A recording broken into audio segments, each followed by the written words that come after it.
ನಮಸ್ತೆ. ಇದು ಬಂದು ಸಂಡೇ ಮಿನಿ ವ್ಲಾಗ್ ಆಗಿರುತ್ತೆ. ಇನ್ನು ಅವತ್ತಿನ ದಿನ ವಾರ ಪೂಜೆ ಎಲ್ಲ ಏನೂ ಮಾಡೋದಕ್ಕೆ ಹೋಗಲಿಲ್ಲ. ಯಾಕೆ ಅಂತ ಅಂದರೆ ಅವತ್ತಿನ ದಿನ ಗ್ರಹಣ ಇತ್ತು ಅಲ್ವಾ, ಹಾಗಾಗಿ ನೆಕ್ಸ್ಟ್ ಡೇ ಪೂಜೆ ಎಲ್ಲ ಮಾಡ್ಕೊಳ್ಳೋಣ, ಸ್ವಲ್ಪ ದೇವ್ರ ಮನೆ ಎಲ್ಲ ಕ್ಲೀನ್ ಮಾಡಬೇಕಿತ್ತು.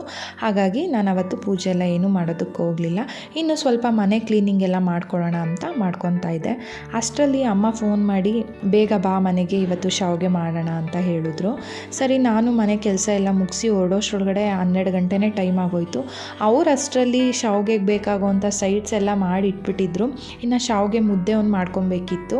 ಈ ಶಾವಿಗೆ ಮಾಡ್ತೀನಿ ಅಂತ ಅಂದರೆ ಮಿನಿಮಮ್ 3 ಜನನಾದರೂ ಬೇಕೇ ಬೇಕು. ಯಾಕೆಂದರೆ ಈ ರೀತಿ ಇಟ್ಟು ಮಾಡೋದಕ್ಕೊಬ್ಬರು ಬೇಕಾಗುತ್ತೆ.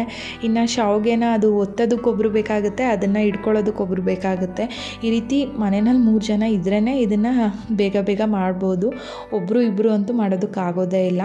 ನಾವು ಚಿಕ್ಕ ಹುಡುಗರಲ್ಲಿದ್ದಾಗ ತಿಂಗ್ಳಿಗೊಂದು ಸಲ ಶಾವಿಗೆ ಅಂತ ಮಾಡೋರು. ಯಾಕೆಂದರೆ ತಿಂಗ್ಳಿಗೊಮ್ಮೆನಾದರೂ ಶಾವಿಗೆ ಮಾಡಿದ್ರೆ ಅದನ್ನು ತಿಂದರೆ ತುಂಬ ಒಳ್ಳೆಯದು ಅಂತ ಹೇಳ್ತಾರೆ.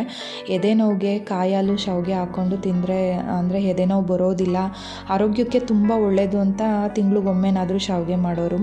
ಇತ್ತೀಚೆಗೆ ಈ ಥರದ್ದನ್ನೆಲ್ಲ ಅಡುಗೆ ಮಾಡೋದೇ ಇಲ್ಲ, ತುಂಬ ಅಂದರೆ ತುಂಬ ಕಮ್ಮಿ.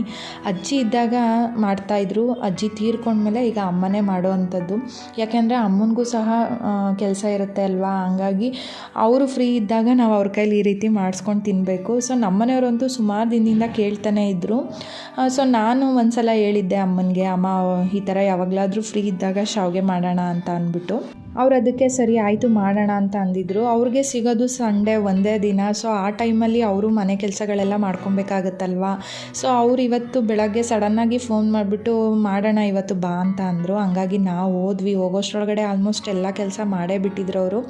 ಈ ರೀತಿ ನಮ್ಮನೆಯವರು ಪ್ರತಿ ಸಲ ನಮ್ಮನೆಯಲ್ಲಿ ಶಾವಿಗೆ ಒತ್ತಬೇಕು ಅಂತ ಅಂದರೆ ಅವರೇ ಈ ರೀತಿ ಇಟ್ಕೊಳ್ಳೋದಕ್ಕೆ ನಾನು ಕೂತ್ಕೊತೀನಿ. ಇನ್ನು ಅಮ್ಮ ಮುದ್ದೆನ ನೀಟಾಗಿ ಪಿನ್ನಿಗೆ ತಿರುಗಬೇಕು ಅಂತ ಹೇಳ್ತಾರೆ. ಯಾಕೆಂದರೆ ಅದು ತುಂಬ ಸಾಫ್ಟಾಗಿ ಮುದ್ದೆನ ಕಟ್ಟಿದ್ರೆ ಅದು ಶಾವಿಗೆ ಚೆನ್ನಾಗಿ ಬರೋದಿಲ್ಲ. ಇನ್ನು ಇದಕ್ಕೆ ಮೊಳಕೆ ಕಟ್ಟಿ ಸಾಂಬಾರನ್ನ ಮಾಡಿದರು. ತುಂಬ ಚೆನ್ನಾಗಿರುತ್ತೆ, ಒಳ್ಳೆ ಕಾಂಬಿನೇಷನ್ನು. ಇನ್ನು ಸಾಂಬಾರಲ್ಲಿ ಮೊಳಕೆ ಕಟ್ಟಿ ಸಾಂಬಾರಾದರೂ ಮಾಡ್ಕೊತಾರೆ ಅಥವಾ ನಾಟಿ ಕೋಳಿ ಸಾಂಬಾರಾದರೂ ಮಾಡ್ತಾರೆ. ಇನ್ನು ಕಾಯಿ ಹಾಲು ಮತ್ತು ಎಳ್ಳುಸ್ಲಿ, ಇದು ತುಂಬ ಅಂದರೆ ತುಂಬ ಒಳ್ಳೆಯದು ಎದೆ ನೋವಿಗೆ.